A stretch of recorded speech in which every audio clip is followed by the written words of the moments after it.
Hello friends, and welcome back to my channel. I'm Cassidy Carson, and this is the life of a writer. Today you see a little bit of a different view from what I normally show when I'm recording. Behind me is our bookshop, bookstore, whatever you'd like to call it, Two More Books LLC. You can also see the bins that we use for our events. And the reason I'm filming here is because something happened last night that I want to discuss because I want to remember when it happened. It was rather exciting. So yesterday I mentioned that my plan for the evening was to curl up in my recliner with my MacBook and work on the first draft of my work in progress for Restless Spirits Book 2. And I was doing that. Didn't really feel like it because after dinner I'm usually very sleepy, but I'm trying to work past that. So what I did is I put on a movie. I have been trying to work through distractions because I am very easily distracted. So I'm hoping that by having something going in the background that I'm not really too fascinated by, it will help me not become quite as easily distracted as I have been in the past, because it's really hard to work in a vacuum where there are absolutely no distractions. So I put on the second movie of The Librarian, which, oh my gosh, if you want to watch a really silly movie, they were trying to rip off Raiders of the Lost Ark a little bit, I think, the Indiana Jones series, starring Noah Wyle. The Librarian series starred Noah Wyle, who's now doing The Pit, and people like Jane Curtin from Saturday Night Live and Bob Newhart. And it it was bad. I did not watch it when it came out. They came out in the early 2000s, the aughts, you might say. And at that time, I didn't watch them because I hadn't quite gotten my job at the Nevada State Library and Archives yet, but I have always been fascinated by libraries. So this may be a slight bit of a digression from my topic, but it does relate, believe me. So setting the scene, I'm sitting in my recliner with my MacBook on my lap. I use a breakfast tray to balance my MacBook, and then I had the movie going in the background, and I wear an Apple Watch, and obviously I record on an iPhone. So I had not disabled all the notifications for my email on my Apple Watch. We recently updated some of the settings on my phone, and I hadn't quite gotten all the right things set up the way I like them to. So I was getting notifications every time I got an email, which was driving me a little bonkers because basically what it was doing, I had the sound disabled, but I was getting the vibrations on my watch. So I was typing, had the movie going in the background, and all of a sudden, I felt a notification on my watch, and it was like, oh, okay, I'll check it in a little while. And then I started getting a series of notifications in a row, like one right after the other, and it was very distracting. So I stopped writing, paused the movie, and actually checked my email. And it turns out that our local public library, the Carson City Library, had just purchased a bunch of our books. Now, JT and I have talked to our local author friends and have mentioned that if you request a fellow author's books from the libraries, at some point the library may actually get them into the system. And apparently our local library, maybe since it's the beginning of the year, was updating because we'd gone through and made sure that all of our books had been requested, because, if your local library doesn't carry it, then who should? But they had brought in most, if not all, of our books. They already had JT's books, A Sheriff in Nevada and A Sheriff in Nevada Downfall. They had the romance that we co-wrote that you see back here, From Tundra to Tiara. And then last night, they just went through and added a whole bunch more of our books, which are on the shelf back here, the ebook versions, not the physical copies, but the ebook versions, and added them to the library catalog. So we were just flabbergasted because, like I said, I stopped writing or stopped editing. I paused the movie and I was like, oh, hey, dear, the Carson City Library just picked up a bunch of our books. Now, what happened for this to be possible is that a while back, I don't remember if it was in 2025 or 2024, may have been 24, we decided to broaden our distribution because up to that point, we were doing Amazon, we were doing Barnes & Noble, we were doing Apple Books, Google Play, and Kobo. And for each of these, they have to be uploaded by us. Usually JT does all the hard lifting on that. But each platform has its nuances and it can be kind of a challenge. But we wanted to broaden our distribution, and we were a little hesitant about Ingram Spark because I have seen other authors having challenges with it, and I wasn't sure we wanted to do Ingram Spark, but we found Draft to Digital, and we decided to upload our books to Draft to Digital, which broadened our distribution not only to other bookstores throughout the US, but internationally in both paperback and ebook. We don't have audiobooks available at the moment. So part of Draft to Digital's distribution is to library systems like Libby and Overdrive. And our local libraries use, I believe, Libby. And I had learned about this when I was working at the Nevada State Library and Archives, because the state library does work with the Nevada Library Co-op. And at that time, the state library did not have Libby because as the state library, their main goal is to provide access to state agencies so that they have access to the information that they might need, things like state publications, federal publications. But they also do have books by local authors, books on Nevada themes, and they will loan books to local members of the public as long as you have the library access. You have to go in, and if you have a library card for, say, the Carson City Library, they will update it so you can check out books from the Nevada State Library. Your home library may be Carson City, but you might be able to check out something from the state library that is not available through the Carson City Library. Or if you live in Reno, the Washoe County Library, you can take your library card in and they will update it so you have access. Also, they will stock books through the Nevada Library Co-op, and they have a program called Interlibrary Loan, so that if a rural library doesn't have the budget to get a particular book, they can request it through the Nevada State Library, borrow it, and this is like a physical copy. You can borrow it through Interlibrary Loan. They will ship it to that local library. The person can check it out and read it, and then it goes back to the state library when they're done. So the state library provides a lot of access to libraries throughout Nevada, and it's a wonderful resource. Like I said, the main mission of the Nevada State Library is to support state agencies because it is the state library, but they do a lot of other things as well.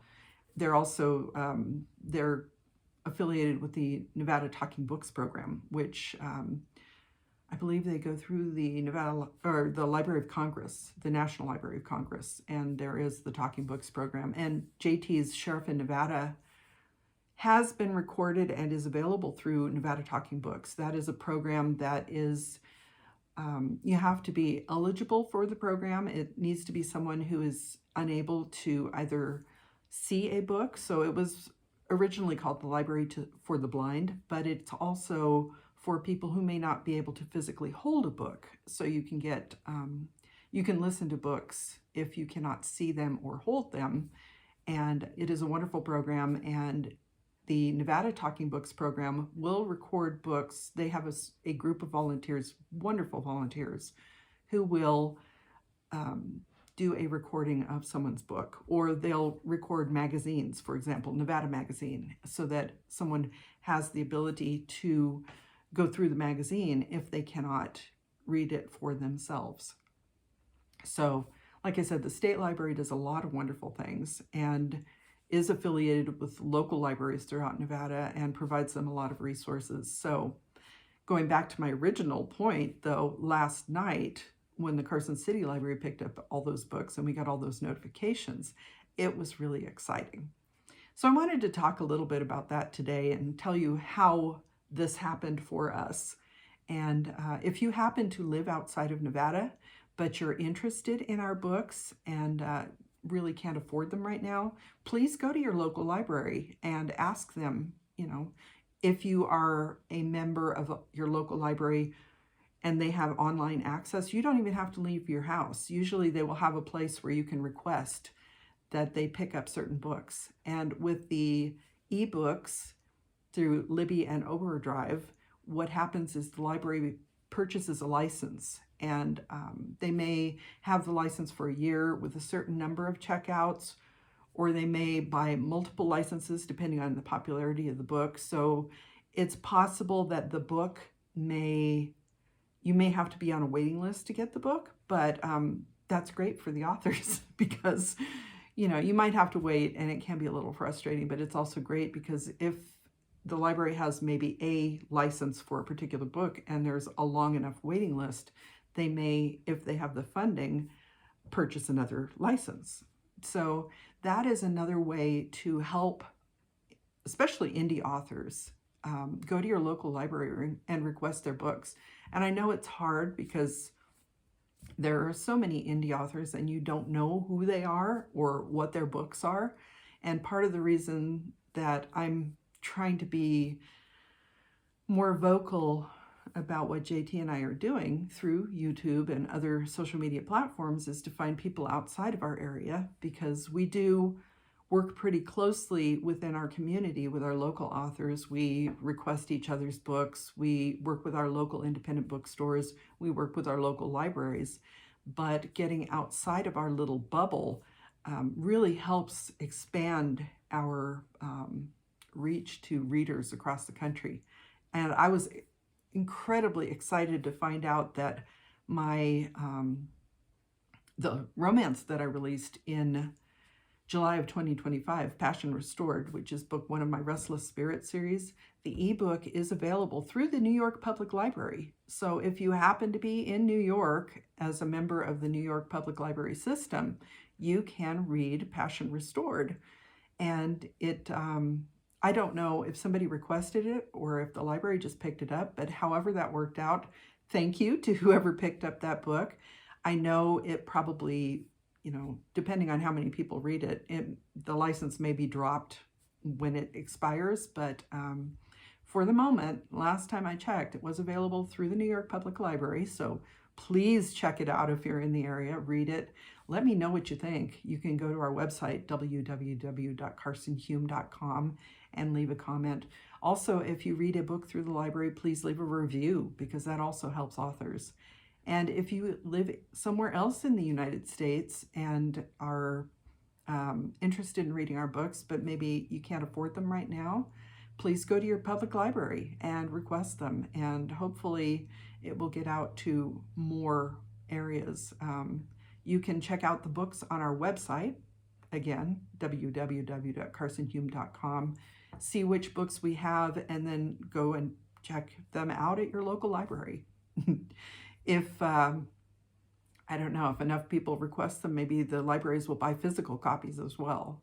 So the way Draft to Digital works is that when the library purchases the book, either the electronic version or the physical copy, the author does get a small royalty for that. So it is, even if you are unable to go out and buy our books, it does help to, help our little bookstore when you read them through the library. And from what I can tell, I'm not 100% clear on how this works, but it seems like we get a small amount of a royalty when the license is purchased, but we also get a few cents here and there when somebody reads the book, when they check out the book. I don't know if you actually have to read it or not, but we hope you do read them and enjoy them. So I just wanted to talk a little bit about the importance of libraries to both readers and writers, and just a little backstory as somebody, a reader.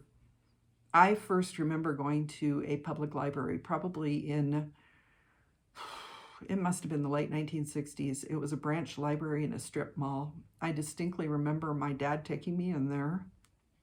And at that age, they normally recommend that you read picture books, which may have a few words here and there, but are mostly pictures. And I remember we checked out a stack of books and we were walking out the door, and I said to my dad, "Can we return these and get new ones? Because I've already read them all." And I was like 4 years old. So I have loved libraries throughout the course of my life. That's coming up on 60 years now since I had that experience. And as a kid, I spent a lot of time in my school libraries. I mentioned recently, I talked about Sean Cassidy and the Hardy Boys TV show, and the fact that I was a fan of the Nancy Drew and Hardy Boys books. And the reason I started watching the show was because the librarian at my junior high had told me that there was going to be a TV show. I hadn't seen the news, I guess, before that. And she knew how much I loved the books, so she recommended that I watch the show. And then as an adult, as a young adult and a young mother, when we lived in Nebraska, we were in an apartment when we had our oldest that did not have air conditioning. And anybody familiar with the Midwest knows how hot and humid it can be in the summer there. So I would take her, and fortunately she was a very quiet baby, and I would take her and her blanket and her stroller and walk over to the local public library and find a quiet corner, put the blanket down, let her lie there, and she napped a lot during that time. Usually we would do it in the afternoon for a couple hours, 2 or 3 hours, usually during the hottest part of the day. And we would hide out the library because it was air conditioned. And I would read while she was either napping or playing quietly with her toys on the blanket on the floor. And really appreciate the librarians because, you see someone bringing in a baby, and libraries tend to be quiet spaces because people are maybe doing work, but the fact that they learned pretty quickly that she was a quiet baby. And libraries also have kids programs, and they have kids sections where maybe it's more appropriate for kids to be a little noisier. But I don't remember actually being in the kids section of the library with her. It is possible that we were. So I, very thankful to the library for that. And then when I got my job at the Nevada State Archives, which is connected to the Nevada State Library, it's the Nevada State Library and Archives. They are sister programs or sister agencies within a department. And I got my job at the State Archives in 2006. I had forgotten that in the 1990s, I actually applied for a job with the Nevada State Library, which I did not get because I had no professional library experience. I had a lot of experience in a library as a patron, but not working in a library. Of course, in high school, I spent a lot of time in the library and didn't volunteer or anything, but I probably could have shelved books. I understood the Dewey Decimal System, and actually now it's they do marked records and LCC, and there's a whole different system involved. I don't know if most libraries use Dewey anymore, but I understood how libraries function, so that was why I applied for the job, because I was familiar enough that I felt that I could learn. I had the foundation. I could learn what I needed to do the job. And it wasn't a professional position where you needed a library degree, but the library, rightly so, wanted someone who had more experience, which is probably who they hired. But it all worked out in the end because I ended up getting my job at the Nevada State Archives probably 20 years later, and that was my perfect job. I think that was probably better for me than working in the library. But as I worked at the Nevada State Archives, especially during the lockdown period, we did help out the library because we could not be physically open to the public. We could answer research questions by phone or email, but we could not have people come in to do research. So one of the things that the archive staff did was we joined the rotation with the Nevada State Library, and they were doing live chats with patrons who had questions so that they could send books out and people could pick them up. They were, I think some of the local libraries might have been using lockers outside, so somebody could request a book and still check it out even though they couldn't go into the library. So the libraries, public libraries, provide so many resources to people, not just books and magazines and newspapers. You know, they provide computers so that people can apply for jobs, and they can, just probably too many things to mention. One of the things that the Nevada State Library was also involved with is something called the Broadband Task Force, because there are a lot of parts of rural Nevada that don't have or didn't have access to internet because, you know, they couldn't afford to get it out to those communities. And the Nevada State Library happened to help.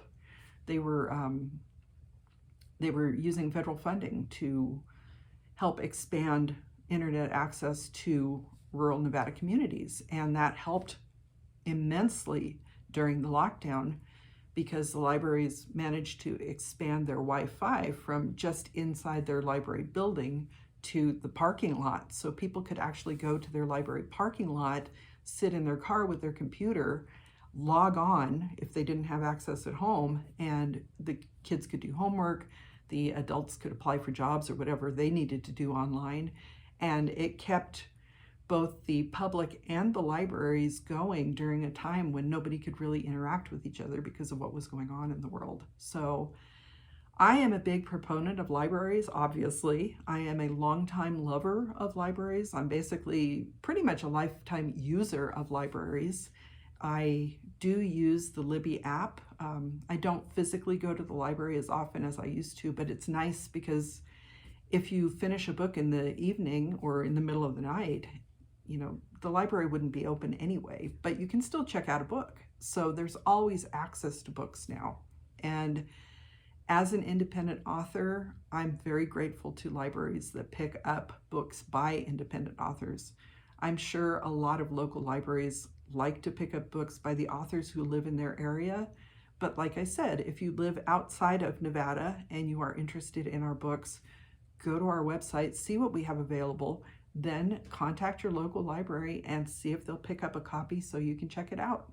And it does help us financially, but it also helps us because we're excited to know that people have the ability to read our books, and really, you know, we are hoping to make a connection with readers. We want to share our stories. So that was my ramble today about libraries and books and all the excitement of last night as I was watching a movie called The Librarian while I was working on my next book. And I found out that our local library had picked up a whole series of our books. So really, it's exciting times. JT and I are encouraged. 2026 has started out well for us. We don't have any events planned, in-person events planned. And we were thinking that the first few months of the year might be a little slow, but we've started out January, I think, better than we did January 2025. And if you have been following along, you'll know that in January 2025, we first started our LLC officially. So we spent a lot of that month doing the paperwork and everything that was involved in getting the little company up and running. So we weren't really focusing on trying to get our books out as much as we had been, or as much as we would. But over the course of 2025, we seem to be making inroads. I've said that 2025 has been our foundational year. We built our foundation and now we're going vertical. We're trying to reach for those stars. So if you're following along on these videos, on this video journey this year, I hope you will see what books we have available. And if you can't buy them, they are available, autographed copies from our bookstore, carsonhume.square.site. And we will pack them up nicely and ship them out to you. We did have someone order a couple of JT's books last week that are on their way to Georgia, to their new home. So that is exciting. And if you want a copy, as I said, autographed by us, please go and check them out. We also have the first books of our series are available as 99-cent ebooks on Amazon. I know a lot of people don't like to use that site, but we want to make the books available to as many people as possible for the most reasonable price that we can. And some of the books, like From Tundra to Tiara and Passion Restored, currently are the only books in the series, but JT and I we have a brief outline of a second book in the series. It's the Queens and Consort series, and we hope to work on that this year. I'm also, like I said, working on books 2 and 3 of the Restless Spirit series. So Passion Restored, 99 cents on Amazon. If you're interested, check it out. And then, like I said, books 2 and 3 should be out in hopefully April and June of this year. So, and of course, Sheriff in Nevada, Love and Death on I-80 West. Also go to our website, www.carsonhume.com, and you will see where all those books are available. Oh, but we're having a good week. We're having a good month. Things are going well for 2 more books LLC so far, and I'm feeling hopeful about the future of our little company. We may not be the most well-known company, we may not be the most well-known writers, but as a couple of retired state employees who decided to go full-time writing and starting a business, I'm happy with how things are going. And I hope that, like I said, if you're following along, I hope you're enjoying learning more about the trials and tribulations of being an independent author, especially in tough times. I think we're all feeling a little burned out and stressed about what's going on in the world right now. So losing ourselves in a good book sometimes is a nice remedy for the stresses we're facing. Anyway, thank you for listening to me. I know this was maybe not a lot of people's cup of tea, and I will be coming back with, like I said yesterday, I have more things to talk about aside from my typewriter that you might find interesting. I'll try to tie them into writing a little bit. But in the meantime, thank you for joining me. I hope you're having a wonderful day and week. I'm Cassidy Carson, and this is The Life of a Writer. I'll see you next time.